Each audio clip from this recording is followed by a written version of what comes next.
mwabyumvishe ni wa munsi mwiza ya saha mukunda ni ya radio kandi nanone mukunda radio Country FM ivugira ku 105 n'ibice 7 radio ibashirira ibiganiro mukunda dushimira abamaze gutambutsa ikiganiro cyatubanjirije ariko tunashimira n'ubuyobozi bwa radio bukomeza gutanga uyu mwanya kugira ngo abantu bumve ijambo ryiza, ijambo ry'ubutumwa bwiza. Ikiganiro ni cya kindi ijuru ntirikorerwa, ikiganiro kidusobanurira inzira Imana yaciye ijya mu ijuru,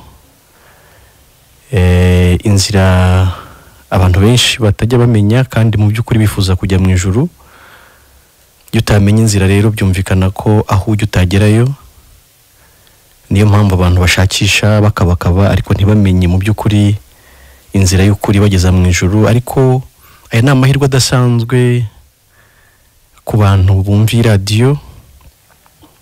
Mushobora kumenya uburyo bwizewe bwo kujya mu ijuru, uburyo Imana yagennye, kandi mwakwizera ibyo mugatunga ijuru muri mwisi, imitima yanyu ikuzuramo ibyiringiro by'ijuru. Icyo mwabuze imyaka myinshi, icyo mwashakishije kenshi, icyo mwashakiye henshi, icyo mwashatse mukabura, noneho mukagitunga kandi ku buntu. Uwo mwumva rero kuri mikro ni Emile Nshimiyimana.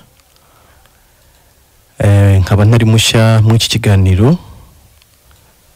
Ndasuhuza rero abatwumva mwese kandi mbashimira ko muduhereza iyi saha yo kuva saa 2 kugera saa 3 ku munsi wa kane w'icyumweru, mugakurikira iri jambo rikiza, ijambo ribohora, ijambo ribeshaho. Ndasuhuza kandi bene data bose aho bari hose, abamaze kwizera ko iwaba ari mu ijuru, abo dusangiye umurage w'ijuru, abo dusangiye umurage w'ubugingo buhoraho, aho muri mwese, yaba abadukurikiye aka kanya n'abazadukurikira biciye ku zindi mbuga nkoranyambaga, namwe mwese ndabasuhuje. Reka rero nshimira Imana iyo itanze nanone ubu buryo, ubundi twinjire mu kiganiro cyiza nzi ko mutegerezanyije amatsiko muri benshi. Ndagushimiye Mana yacu, wowe waremye byose, wowe wabanjirije byose, kandi wobeshaho byose. Ni wowe nyiri imbaraga no gukomera, ni wowe nyiri ubwenge, ni wowe nyiri bihe, wowe wahozeho, uriho kandi uzahoraho. Ngushimiye rero ko mu rukundo rwawe rwinshi, ubwo twajyaga kure yawe kubw'igicumuro cy'umukurambere wacu Adamu, utaturetse nubwo wari ufite ibizima bakuru n'abamarayika n'ibindi waremye byose biguhesha icyubahiro. Ariko ndagushimiye muri aka kanya ko natwe nk'abantu watugaruye mu bwiza bwawe, ukongera ukatwiyegereza biciye kuri Kristo Yesu, ukatubabarira ibyaha byacu n'ubugome bwacu, ubimushyizeho kandi ubimuhaniye, ukatweza kandi ukatwemera, tukaba tubanye nawe amahoro. Ibyo ndabigushimiye. Ngushimiye rero ko iyo neza wayigiriye abari mu isi bose, ariko abayimenye bakayizera nibo batunze ibyiringiro by'ijuru. Muri bo nanjye nkaba ndimo. Ngushimiye rero ku bwanjye no ku bwa bene data bose, kandi ngushimiye n'ubu buryo butanze bwo kugira ngo tubwire n'abandi ineza yawe, kuko nibwo buryo wagennye ko abantu bazakwizeramo bagakizwa n'ijambo ryawe. Iyi minota rero tugiye kumara hano muri studio, uduhe umwanya mwiza, uduhe ibihe byiza n'abadukurikira, kugira ngo ijambo tuvuga ntaba ari twebwe, ahubwo birishorerwe n'imbaraga zawe rikize benshi. Dufatikanye nabo kugushimira kubwa Yesu Kristo.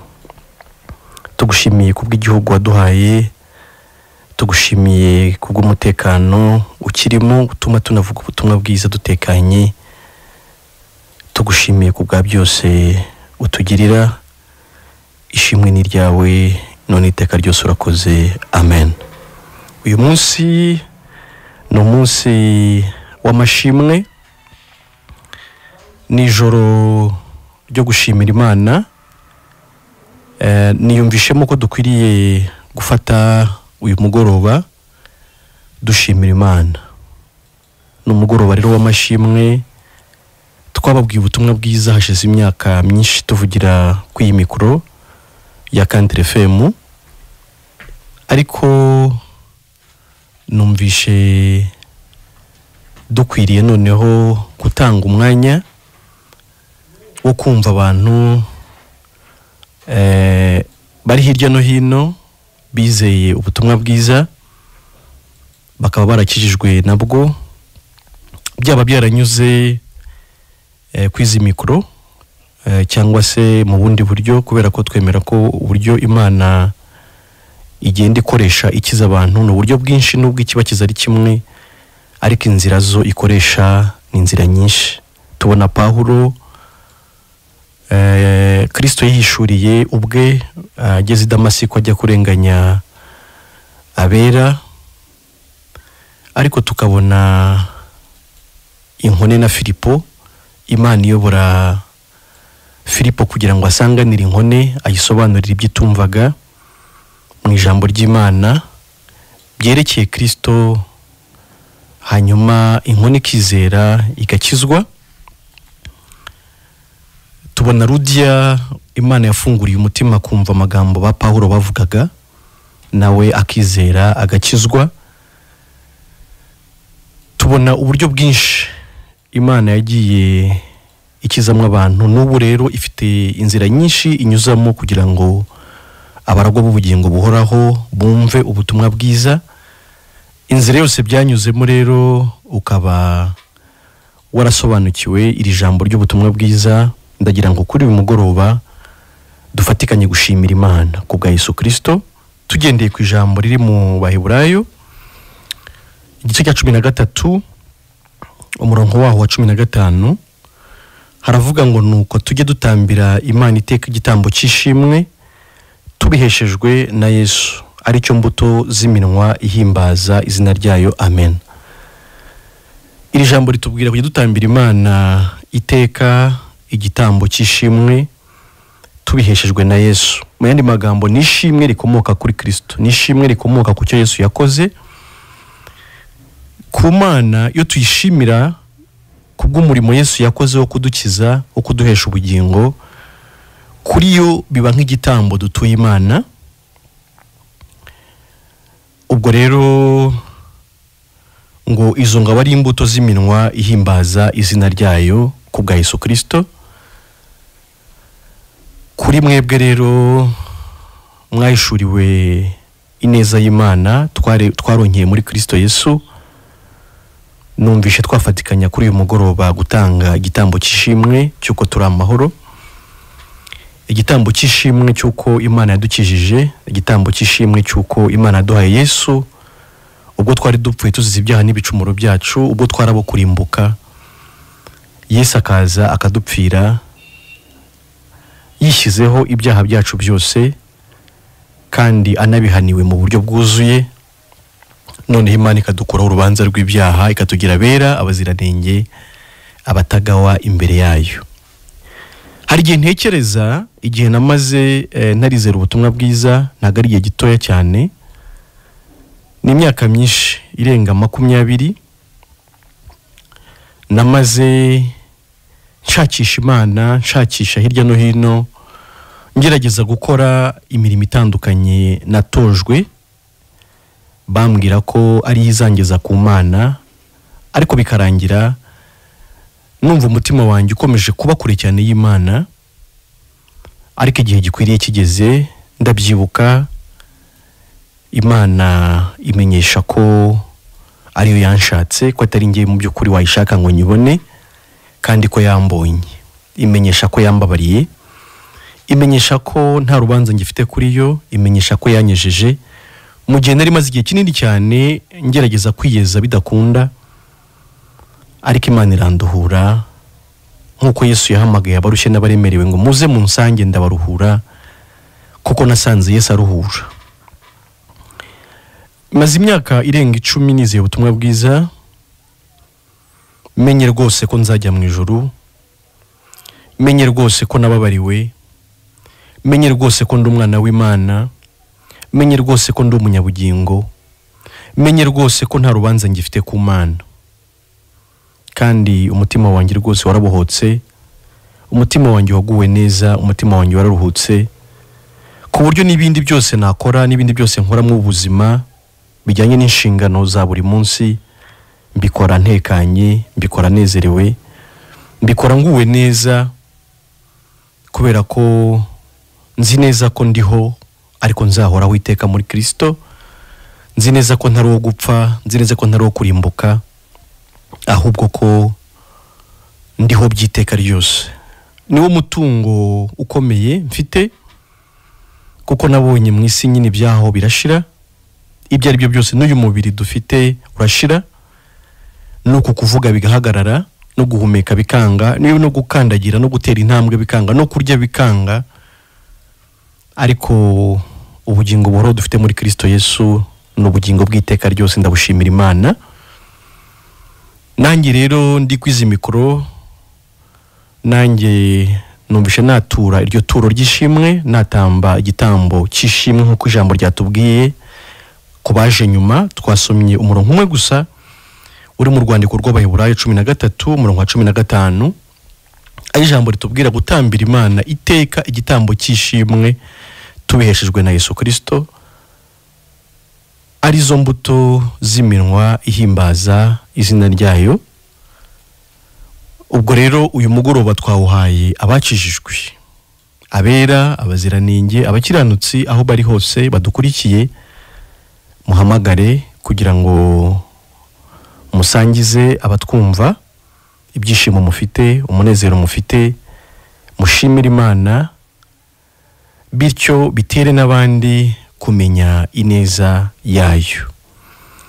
Ntago rero ndi butinde, nifuje gukoresha iminota mikeya uyu munsi kugira ngo iminota myinshi ibe iyo gushimira Imana, kandi n'amajwi atandukanye aturutse kubera batandukanye hirya no hino dufatikanye tuzamurire Imana ishimwe, kuko igaragaza ko ari igitambo kinezeza, kibera nk'umubabwe uhumura neza. Nikaze rero, ni karibu kugira ngo dufatikanye gushimira Imana. Nimero mugiye gukoresha ni 0782 44 20 0782 44 20 Airtel ni 0783 5 0783 5 muhamagare dushimira Imana. Hello. Twabakiriye muri bande muhereye? Muraho neza, Yesu ashimwe. Yego, turavugana nande, muherereye he? Muravugana na Edmond Nzakizwa. Edmond, ushatse wakongera ijwi kugira nkumve neza? Nzakizwa nayo. Yego. Mu karere ka Rusizi. Yego. Nabakurikiye numvise ikiganiro cyanyu. Yego. Ni ikiganiro cyiza cyane kivuga gukiranuka, gukiranuka. Yego. Buriya message naho umuntu wari we wese. Yego. Twakagombye kumenya ko turi muri iyi ariko ko turabimukira, ko hari ahantu duteganyirijwe kuzajya. Yego. Ngo bikaba bisaba ko umuntu wari we wese yakora akijijwe, akumva ko agomba gukorera Imana, ariko anakirijwe ku gato na kanini, agatinya amaso y'abantu ahubwo atinya amaso y'Imana. Ni ukuvuga ngo rero nyuma y'ubu buzima ntekereza ko dushobora kuzajya mu bundi buzima bwiza ku bazaba bakijijwe bakiranuka ku gato na kanini, kandi bikazaba byiza kurushaho rwose babaye mu buzima bw'iteka, bwa buzima butarimo umuriro, butarimo kurimbuka, ahubwo tukazaba mu buzima bw'iteka, bwa bundi Uwiteka yadusigarisha. Edmond, yego, waba se uzi uburyo umuntu yaba umukiranutsi kugira ngo azaragwe ubwo buzima bw'iteka ryose kandi bwiza? Uko mbitekereza, hari amategeko y'Imana, ntukibe, ntukice, harimo no kwirinda ikibi icyo ari cyo cyose. Wajya gukora ikibi umutima ukakurya ukavuga ikintu ntabwo Imana igikunda, ikintu kiri mu maso y'Imana n'abantu uko byasa kose, uramutse ukiretse ntugambanire mugenzi wawe, ntumukorere ikintu kibi, ntumutuke, ntumwibe, ugakoresha imirimo, ugakoresha amaboko yawe n'ubwenge ugashaka ibyawe, uko byagenda uko ariko kose, uretse ikibi icyo ari cyo cyose ari byiza gusa, ubugingo bw'iteka wazabubona kandi waba uri umukiranutsi. Wakwemera nanjye nkakunganira? Nta kibazo. Murakoze. Nibyo dukunda gusobanura muri iki kiganiro, kiba buri wa kane guhera saa 2 z'ijoro kugera saa 3. Ni ikiganiro dusobanura ko ku bwa kamere yacu ijambo riravuga ngo tugerageza gukora ibyiza ariko ibi bikadutanga imbere. Ni amagambo ari mu rwandiko Pawulo yandikiye Abaroma igice cya 7 umurongo wa 15 kumanura. Edmond, nubwo yagerageza, ni na byiza kugerageza kwifuza gukiranuka mu ngeso zawe, ariko ya kamere ukomora kuri Adamu ntago ituma ukiranuka 100%. Yego, noneho rero kubera ko udakiranuka 100%, Imana yaguteganyirije umucunguzi ari we Yesu, imubaraho ibyaha byawe byose utari wanavuka wowe, iranabimuhanira kandi utari wanavuka. Edmond, ntabwo nzi niba ukiri ku murongo. Ndakumva. Okay, imaze kumuhana rero isaba ko Edmond azizera ko Imana yamubabariye ubwo yahanaga Yesu mu cyimbo cya Edmond. Nibyo wizera kugira ngo ubeho uri umuntu utabarwaho icyaha imbere y'Imana. Nese Pastor. Yego Edmond. Hari ikintu ngiye kukubaza. Yego, mbaza rwose. Mu by'ukuri turabizi bambwe ku musaraba. Azira iki se Edmond? Yazize ibyaha byacu. N'ibyawe birimo? N'ibyawe birimo? Uko byasa kose yazize ubwoko bwari buri ku isi. Nuko yarebye abona ubwoko bwaremwe butagomba kubabazwa we arita. Yego. Ibyo ngibyo ndabizi, ariko ikintu mbaza kuko mu by'ukuri uko byasa kose ntekereza ko icyaha magingo yangaya isahi y'ingiyo uramutse ugikoze, yaba mu maso y'Imana, yaba mu maso y'abantu, ndetse no mu maso ya leta, iba ari ikizi. Yego. Ibyo ngibyo rwose umfashe tubyumvikane. Yego. Ni ukuvuga ngo rero impamvu hariho igihano, impamvu igihano kijyaho ni ukugira ngo turwanye icyaha. Ibyo bintu twabyumvikanaho neza. None se tukiraho habayeho icyo bita freedom, uburenganzira, buri muntu wese akaba libre kugira icyo ari cyo cyose akeka uko byasa kose yababariwe, nubwo yagikora kitaba ari kibi mu maso y'Imana, mu maso y'abantu, ndetse mu maso ya leta. Ibyaha byakomeza kurenga kamere, byaba byinshi. Noneho rero Edmond, none se kubizi ko icyaha ari kibi, ntugiye wisanga nyine wagikoze? Nyine urumva, ariko harimo difference. Oya, ndagira ngo tureke undi muntu tuvuge kuri Edmond. Yego. Ntujya wisanga wakoze icyaha? Birashoboka ko ntanagikora. None yihanganiro twe kujya kure tutaza gutakaza sije.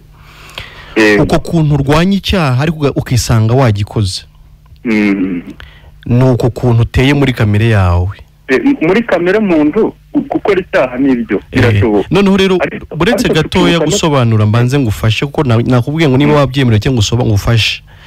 Noneho rero uko kuntu utari mwiza 100%, yego, uko kuntu utari perfect, uko kuntu udakiranuka 100%, yego, biciye muri effort yawe ntushobora kujya mu ijuru. Kubera ko biragoye ko nahita ndijyamo. Ntibyanashoboka, ahubwo ntibyanashoboka biciye mu nzira yo gukiranuka kwawe ko mu ngeso zawe, bitewe n'ingeso zawe za muntu. Kubera ko mu ijuru hazajyayo umuntu udagira icyaha na kimwe, iki kimwe. Ariko ibyo birumvikana, ariko nabwo kwihana se bibera hirya. Noneho kwihana rero ihangane gatoya, nubwo uvuga ngo urihana ariko nta kiguzi cy'icyaha ujya ubona waha Imana. Nta gitambo wayiha uretse kwihana ukabwira Imana ngo Mana mbabarira, ugafata nk'abantu 2 cyangwa 3 bateraniye hamwe cyangwa abakozi b'Imana ukavuga ati Mana nimbabarira ko nakoze icyaha. Iyo nzira nayo ntishoboka, ntabwo Imana yakubabarira kubera ko wavuze ngo Mana mbabarira. Kubera ko ihangane gatoya, kubera ko ibihembo by'ibyaha ni urupfu. Abaheburayo 9:22 uze kuhasoma, haravuga ngo amaraso atavuye ntiyabaho kubabarirwa ibyaha. Mu yandi magambo, ukuntu uteye muri kamere yawe rero ubundi wari wo kurimbuka, nta kintu na kimwe kindi ukoze. Kubera ko wenda ku byaha twakoze twaba kurimbuka, ariko twihamye twazabona ubugingo bw'Imana. Noneho ihanganire, kwihanira ni gute? Yego, kwihana si uguhora uvuga ngo Mana mbabarira nakoze ibi, kuko Imana nyine izi ko muri kamere yawe uri umunyabyaha. Niyo utabikoze uba uri mubi kubera ya kamere wavukanye. Noneho kwihana nyako ni ukwisobanukirwa kuri mubi ku bwa kavukire yawe, kabanza ugasobanukirwa kuri umunyabyaha ku bwa kavukire yawe, ariko bidashingiye ngo wakoze ibi cyangwa ntiwabikoze. Ukamenya ko niyo uryamye uri umunyabyaha, niyo ugenda uburiwe hashingiye kuri ya kamere kubamo, kandi ukifuza ukamenya ko ugomba no gusaba imbabazi. Oya, gusaba imbabazi ntabwo byaziguhesha ku Mana.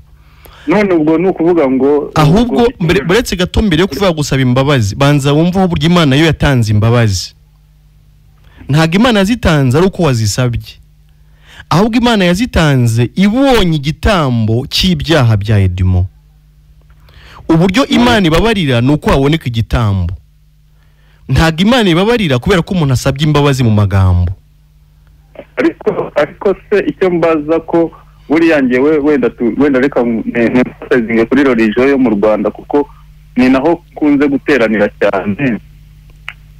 Abantu iyo bagiye gusenga cyane akenshi wenda ni nk'ama, wenda ndavuga nko ku matorero wenda nka Methodiste Libre.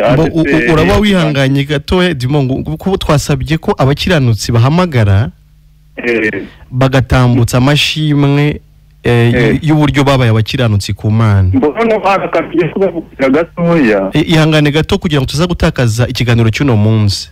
Ariko no kwihana ni byiza. Kwihana ntabwo nyine yaba wabimenyaga ukamenya uburyo umuntu yihana. Ukamenya ko wakoze icyaha ariko ukabwira n'Imana ngo mbabarira. Ukamenya ahubwo kuri umunyabyaha wari ukwiye kurimbuka. Ukibuka no kwihana. Ukamenya ko uri umunyabyaha wari ukwiye kurimbuka, ahubwo ukamenya ko kugira ngo utazarimbuka byasabye ko Imana ihana Yesu mu mwanya wawe. Nyine ikibazo kiriho pastor, reka nkubwira akantu gato. Wakwihanganye se kari ngira kugusobanurira. Reka mbareke mugire umugoroba mwiza. Yego, nawe urakoze kandi ukomeze ukurikire byibura wumve n'abandi uburyo bashima ko ari abakiranutsi. Arakoze Edimo, nyine turabyemera kandi turabyihanganira abantu bafite ukwizera nyine gutariko kubabwira ko bagomba guhora bihana ibyaha, basaba imbabazi, ko ariyo nzira yo kubabarirwa, ko ariyo nzira yo kwemerwa. Ariko nyine mu by'ukuri reka mvuge ko atariyo nzira, ntabwo ariyo nzira.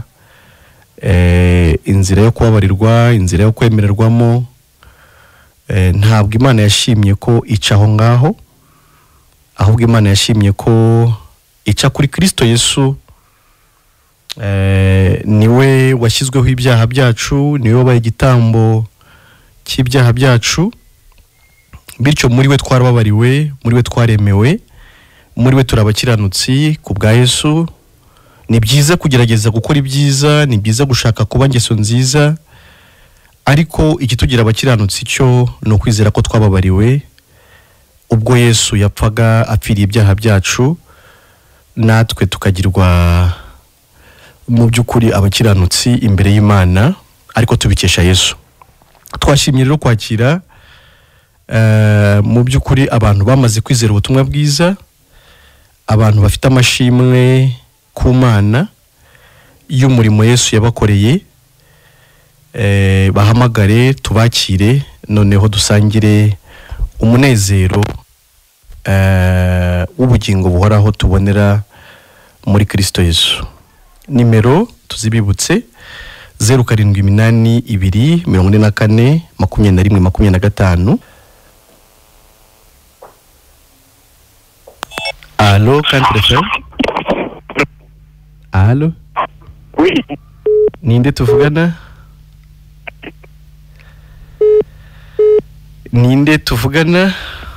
Hagenimana. Hagenimana. Muherereye hehe? Berere mu karere ka Rusizi, umurenge wa Nyakarenza, akagari ka Rusango. Okay. Mufite ishimwe ku Mana? Bijyanye no gukiranuka. Yego. Icyambere no kubanza kwemera Mwami Yesu nk'umukiza wawe. Yego. Muri wowe wamara kumwakira nk'umwami n'umukiza wawe. Ukagerageza kwihanganira mu bigeragezo uhura nabyo bya buri munsi. Yego. Ibigeragezo uhura nabyo ko nawe yahuye nabyo, bityo bikagufasha gutsinda ibishuko n'ibirangaza uhura nabyo mu rugendo kwa buri munsi. None se wowe warabigerageje, wowe urabishobora? Umuntu agenda agerageza ko byije nuko ntabwo umuntu abigerageza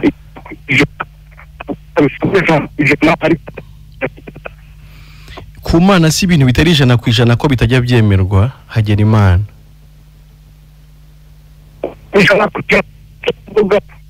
ibintu bitari 100% ku Mana ntago byemerwa. Warebye nk'ahantu hari rezo ihagije ko tutari kukumva neza?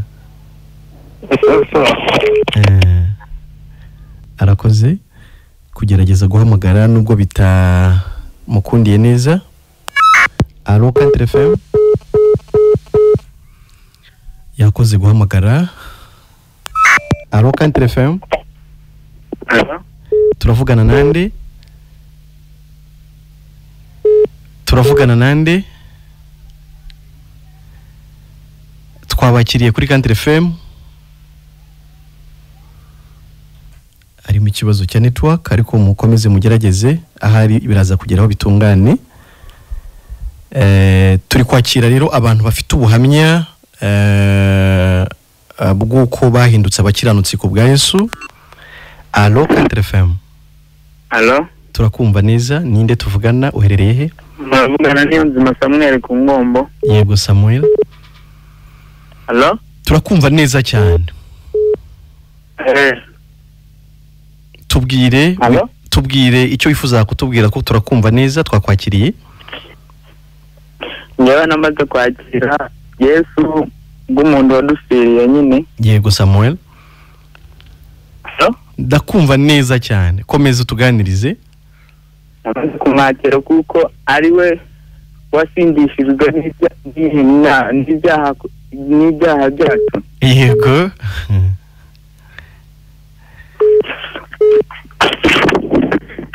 Allo, turakumva Samuel, komeza wihagarara, turakumva. Twakwakiriye kuri Kantrefem. Allo? Allo? Urongera Samuel? Urongera wihangane, wongere uhamagare utubwire amarangamutima yawe. Allo, Kantrefem?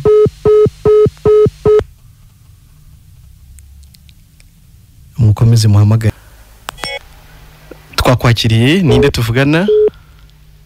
Allo, mwiriwe. Mwiriwe neza, turavugana nande? Modeste ndi Gihundwe. Yego Modeste. Yego. sinzi niba ukuri iki kiganiro. Muri iki kiganiro. Yego. Ndabashimiye cyane kuba ikiganiro mwatugejejeho. Nanjye ndabatangabuhamya rwose. Yego. Gucungurwa kwacu. Yego. Abantu batanga amashimwe rwose yuko bacunguwe n'amaraso ya Yesu, nanjye ndimo nta kibazo. Amen, amen.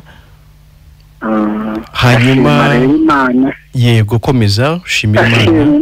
Ndashimira Imana rwose kuko yemeye kuducungura binyujije mu mwana wayo. Amen. Ndayishima cyane kuko nyine nta bundi buryo bwashobokaga kugerana n'ubu, ndabona ko nta burashoboka. Yego. Ndayishimira rero mbikuye ku mutima kuko yadukijije. Yego. Kandi koko nta yindi nzira iraboneka yo gucungurwa kw'abantu uretse Yesu Kristo. Amen. Hanyuma kuba Yesu yaragucunguye byaguhesheje iki? Pardon? Kuba Yesu yaragucunguye byaguhesheje iki? Kuba Yesu yarancunguye byampesheje kubaho ntuje, icyizere, amahoro cyane cyane, ariko icyambere kuba Yesu yarancunguye byampesheje amahoro y'umutima. Yego. No kubaho ntuje nizeye ko nyuma y'ubu buzima hari ubundi buzima kandi bwiza, amaraso y'igiciro yamenetse ku bwanjye. Amen, amen, amen, amen, amen, amen, amen. Nanjye mfatikanije nawe gushimira Imana. Nuko rwose ayo mahoro yo mu mutima ntago abantu benshi bayazi, kiretse gusa wamaze kwemera iyo neza y'Imana yatugiriye muri Kristo Yesu. Niwe utunga ayo mahoro, niwe utunga uwo munezero, niwe utunga ibyo byiringiro bihamye by'uko azajya mu ijuru. Ubwo rero Imana yagukijije ikaguha ayo mahoro, ikaguha umunezero n'uwo mutuzo, nanjye ndayishimiye rwose. Imana ikomeze ishimwe cyane. Ahubwo icyo nasaba, wenda isengesho nasaba, icyifuzo natura ndiho gusaba Imana. Yego. ni ugukomeza gufasha abantu gusobanukirwa. Yego. Agasobanukirwa neza igiciro cyatanzwe kugira ngo bacungurwe. Yego rwose. Bakareka kuguma bajya gushakira wenda izindi mbabazi ahandi, kandi wenda bazi Yesu, baramuzi, baramuvuga, cyangwa se baranamubwiwe, cyangwa se hari n'ukuntu Roho Mutagatifu yabahishuriwe ntabwo yabihishuriye, uretse ko abenshi babyirengagiza. Yego. Ariko rwose bakabaye bumva neza ko nta zindi mbabazi babonera ahandi atari muri Yesu Kristo, kuko hariya muri Yohani bavuga ngo abamwizeye bose yabahaye kwitwa abana b'Imana, kandi abana b'Imana nta buryo batagomba kuzabana n'Imana. Nimba banavuye kuri iyi si bagomba kuzabana n'Imana, kuko abizeye umwana w'Imana watanzwe birumvikana ko nyine ni abana b'Imana. Amen, amen, amen, amen. Reka tugushimire kwishimwe utambukije. Imana ishimwe kandi nzakomeza nishimire igihe cyose rwose. Amen. Reka twakire n'abandi. Urakoze, ugira umugoroba mwiza. Murakoze cyane. Mukomeze muhamagare, mutambutse amashimwe ku Mana. Twakwakiriye. Hello? Yes, hello. Ni Masakaro n'umudugudu wa Ruteri mu murenge wa Mudende. Wavuze wihuta ntago numvise izina ryawe. Imana Jean de Dieu. Bikoshimira ikibuto kizamo kutubwira. Yego Jado. Kandi wizera Imana ndacu zabura bose. Yego rwose. Murakoze. Nawe urakoze, ugira ijoro ryiza. Aho. Katwakire n'abandi. Tunabashimira ko mukomeje guhamagara. Haraho network yatangiye idakunda neza ariko biri gukunda. Ubwo rero mukoresha aya mahirwe no kubahamagaye kare bikanga. Allo Country FM. Allo? Yes, allo. Allo? Turakumva neza. Yenzi na Samuel yongeye kugaruka. Yego Samuel. Telefone yari yizimije ariko nongeye kuyatsa kubera ko ikiganiro njye gikurikira neza cyane 100%. Samuel, tubwire rero, turi gushimira Imana yaduhaye Yesu kugira ngo adukize kurimbuka. Nanjye ndigushimira kuko ariyo yatsindishijwe n'amaraso ku bwacu kugira ngo duhinduke abana b'Imana. Amen, amen. Nawe uri umwana w'Imana? Ndi umwana w'Imana, ndabyemeza pe. N'abatarabyumva bose Mana bumve ko ari Imana yacu ariyo yatumye tubaho natwe. Uri mu isi ufite ibyiringiro by'ubugingo buhoraho? Ndi mu isi mbifite pe 100%. 100%. Kuko ariyo hariya mu Efeso ibice 2. Yego. Umurongo wa 8 ho uvuga ngo mwakijwe n'ubuntu ko kwizera kwanyu ngo ntibivuze kuri mwe ahubwo n'imbano y'Imana. Amen. Ku murongo wa 9 aravuga ngo ntibyavuye no ku mirimo kugira ngo atagira umuntu wirariye. Ntibyavuye no ku mirimo. Yani ntangazwa no kunzu njya mbona abantu batura amafaranga bakayatanga mu nzu mu nsengero, ibyo byose byibaza se Mana ibi niyo mirimo izabahesheje cyangwa no kwizera. Ni amahirwe wagize nawe ko wabisobanukiwe, kandi tugushimiye ko utambutse ishimwe, kuko uwizeye wese azabona ubugingo buhoraho. Amen, amen. Akizera ko ari we watumye Yesu agira abambwa ku musaraba. Yego rwose. Azakizwa pe. Amen, amen. Kuko nibyo nashimiraga Imana yanjye kuko ari yagiriye neza Mana, nta kintu nashinja kuko nizeye ko ariyo, kuko ari indirimbo iba mu gushimisha Imana mu 9 Yego. iginezezika igice cya kabiri kikaneze kikamubwira ngo amazi n'amaraso byo kuvuge ngo byangije uburyo bwo amazi n'amaraso bavuga we ubingiza uburyo bwe ubasabisha n'imbaraga biza byo sindukundi ndayishima kuko ari ngiriye neza. Amen. Ase nawe urakoze nyine. Yego. Imana ibaha umugisha mutu ikiganiro cyari gutuma abantu benshi bashima mutagize iki kiganiro cyari gutuma abantu benshi bamenye ko Imana nyine yego yabatungura bakajya mu ijuru. Yego rwose, Imana ishimwe ko yatanze ubu buryo. Ishimwe cyane kuko ishimwe pe. Tunashimira n'ubuyobozi bwa Kantere FM. N'ubuyobozi bwa Kantere FM turabushimira. Yego, namwe kandi turabashimiye, mugira ijoro ryiza. Imana ishimwe cyane. Amen. Uyu munezero niwo dushaka ko musangiza abadukurikiye, kandi twabonye ko ari igitambo kinezeza Imana. Mukomeze rero mutambira Imana igitambo cy'ishimwe.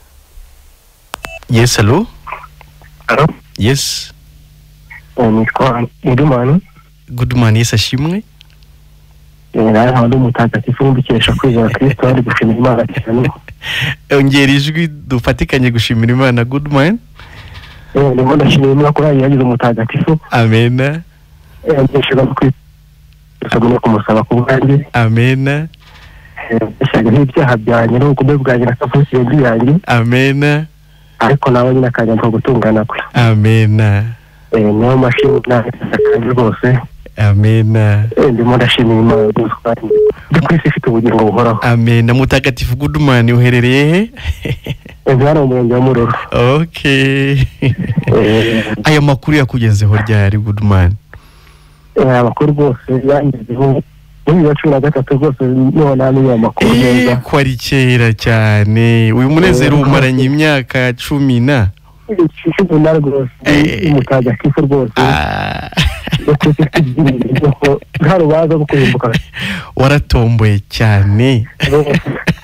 Amahirwe rwose nagize rwose. Yego. Ni impano y'Imana yangizeho. Ariko Goodman, hari ikintu cyanezeza umutima wawe nk'icyo? Nta kintu kibaho rwose. Nta kibaho. Iyo uriho ufite ijuru utuje, unezero umutima, wowe ufite ibyishimo mu mutima gisendeye rwose. Nakaye karirimbo waririmba ushimira Imana? yambabaye yanyishuriye ya myenda yose yambabariye ibyaha atumanerade. amena. kuko yari rwose ndashimira Imana rwose kuko imyenda yose yari ariko Imana ikanyishimira rwose. ubu nta mwenda ufite ku Mana? nta mwenda afite ku Mana rwose. Yego. Ndiho rwose ndi intungane. Yego. Ndimo rwose nsaba n'abantu bose batabizi ubutumwa bwiza ko babwizera. Yego. n'abavuga baraguha ariko niko burya Yesu yabahaniwe ahubwo yizeye gitabo batabye ku musaraba. Amena. urakoze Goodman, ibyishimo ufite ntago wabivuga byose mu kanya gatoya. rwose ni byinshi cyane rwose ariko gifasha abantu babyumve rwose bumve uburyo bubirimo rwose. yego ko nta kundi kumva babona umucyo ku isi, nta handi babonera ubuhungiro, nta wundi buruhukiro ku isi uretse kwizera nyine amaraso ya Yesu Kristo. amen. akandenda kugira ngo tubashe kubaha ubugingo buhoraho. Amen. kandi ukuma mwahamagaye binafasha bari kutwumva. Yego rwose. bituma nabo bamenya ko burya bishoboka ko umuntu yaba mu isi atunze ijuru mu buryo budasubirwaho. yego, ugira ijoro ryiza, reka twakira abandi. namwe murakoze. turi kwakira amashimwe y'ubugingo buhoraho twaboneye muri Kristo Yesu. alo Kantelefone. niwe neza. mwiriwe namwe. mavugana na Ambasaderi Shukuru gutupa umutimasi. yego Shukuru. nawe ndashima Imana yanyemereye kujya muri kwari nkajya kuvuga izina ryayo. yego. ongera ngashima Imana yohereje umwana wa Yesu Kristo aze mu isi kudupfira tukabona ijuru n'ubugingo buhoraho iteka ryose. yego. ni amashimwe menshi cyane ku Mana. none se Shukuru, urabyizeye neza ko uzajya mu ijuru?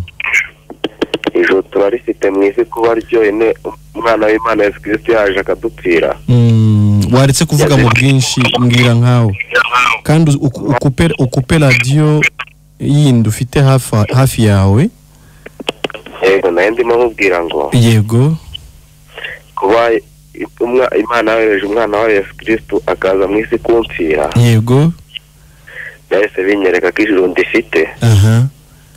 nta bindi bikorwa byose nkorera mu isi bizampa ijuru, ahubwo ijuru narihawe Imana ikimara kohereza umwana wa Yesu Kristo akameneka amaraso ye ku musaraba. rero nari umuntu numvishe mwavuganaga bwa mbere wari ufite utamenya. yego, ntacyo bibaho kubera ko ntago abantu bahita basobanukirwa bose.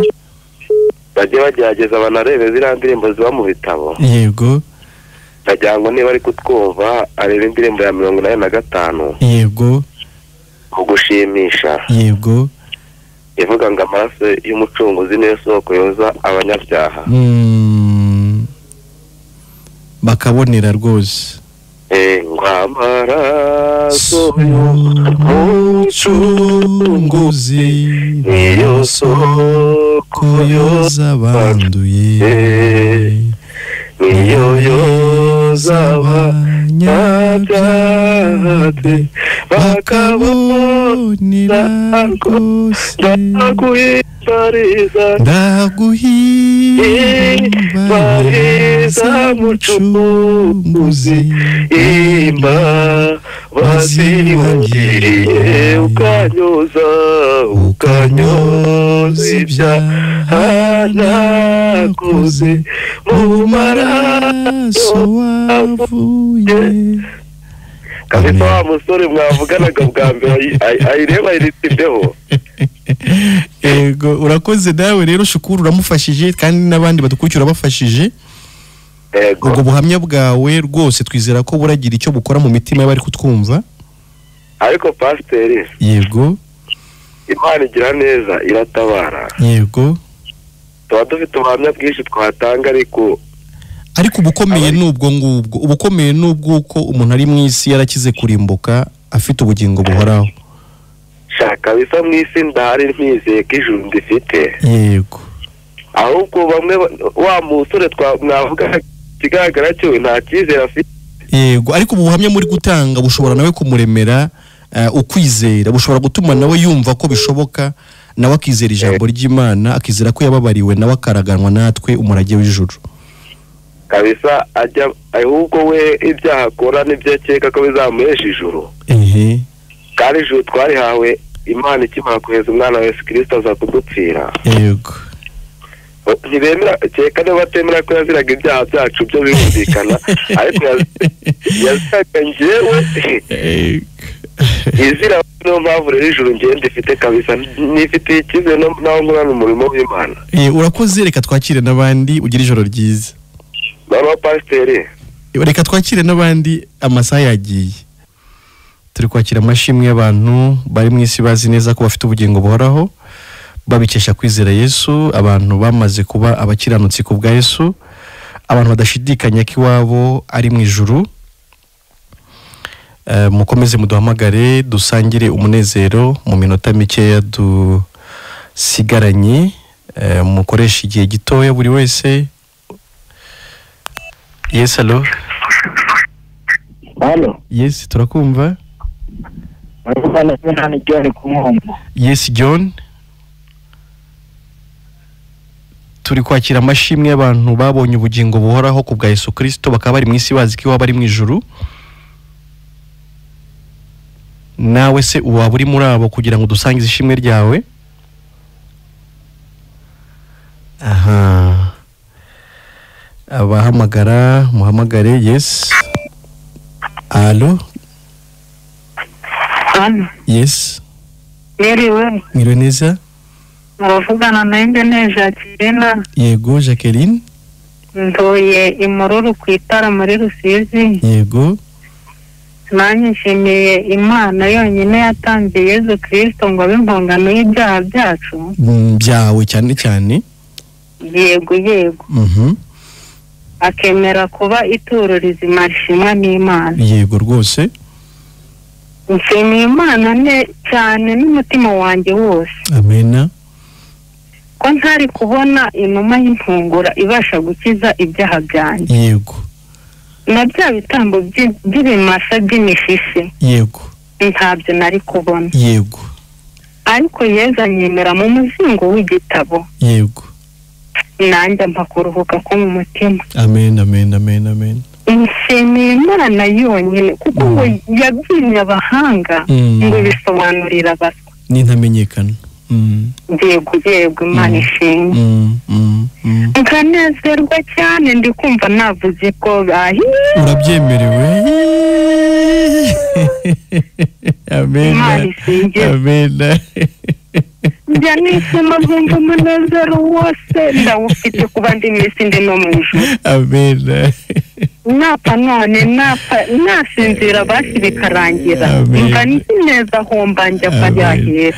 Amen, amen, amen. Ngo mu ijuru tuzaba turi abami, ngo turi abatambyi, Imana ngo tuzaba duhimbaza ngo urera Mesiya urera. Amen. Nanjye nshimiye Imana nagumeje mbigerageza sinkajye mumfata. Birakunze noneho. Ngo Mana mumbabarire nanjye bamfate ntambutse ishimwe ryanjye kuko riri ku mutima. Kandi Imana yakira ishimwe ryawe. Imana isingizwe cyane. Kandi natwe turagushimiye. Yego nkanezerwa. Yego. N'iriya ndirimbo ivuga ngo kandi kinsubizaho Yesu ari cyane no kwibuka urukundo rwe. Yego rwose. Ngo niyo nyuze imbere nkamushabuza. Ntareka kunkunda ndakwiriye. Amen. Amen, amen, amen, amen, amen, amen. Imana ishimwe n'iteka ryose. Amen, amen. Kandi nawe ndagusuhuje muvandimwe. Murakoze cyane. Gusa abantu bataramenya ubu buntu twagiriwe. Yego. Bari mu rujijo. Yego. Ariko naho ngo twakitebesha amabuye. Yego. Ngo ntitwabasha gukira ibyaha. Yego rwose. Kandi wabivuze neza ngo amaraso atavuye. Ntiyari uko barirwa ibyaha. Yego. noneho ukabona abantu bari kuyinindika ngo reka ntange ngo 1/10 ngo Imana inyemere, ngo reka ngo njye gusenga ngo muri muryango Imana inyemere. Noneho ukababwira ngo Imana ntiyaheze kandi ntabwo mwebwe mwayishaka ngo muyibone, niyo yonyine igushaka ikakubona. Ariko kuko itarabakora ku maso bakumva ngo kundi nawe warasaze, ngo kundi nawe uba muri ba bandi. Nanjye nkabasubiza ngo twebwe turabagayitse mu maso yanyu, ariko turabakundwa, turabaragwa, turabana b'isumba rwose. Imana ishimwe. Murakoze, mugira ijoro ryiza. Iminota irarangiye, reka dusoze dutange na nimero zindi mwaduhamagaraho mu gikari. Yego murakoze. Amahoro y'Imana bavandimwe. Amahoro musuhuza bera. Yego arakoze cyane Jacqueline, niyo dusorejeho. Hasigaye umunota umwe gusa no gutanga nimero zindi mwaduhamagaraho mu gikari. Ni 0784 42 57. Iyo nimero iba no kuri WhatsApp, watwandikira tukagushyira no kuri WhatsApp groupe ugakomeza gukurikira ibiganiro umunsi ku munsi. Ikindi mwajya no kuri YouTube channel Ijuru Ntirikorerwa TV. Ni ku bantu bakoresha telefone nini za smartphone, bakoresha imbuga nkoranyambaga, mwareba channel yitwa Ijuru Ntirikorerwa TV. Haba hari ibiganiro byinshi cyane. Ubu niki ngiki mu minsi nk'ibiri kiraba kiri kuri channel.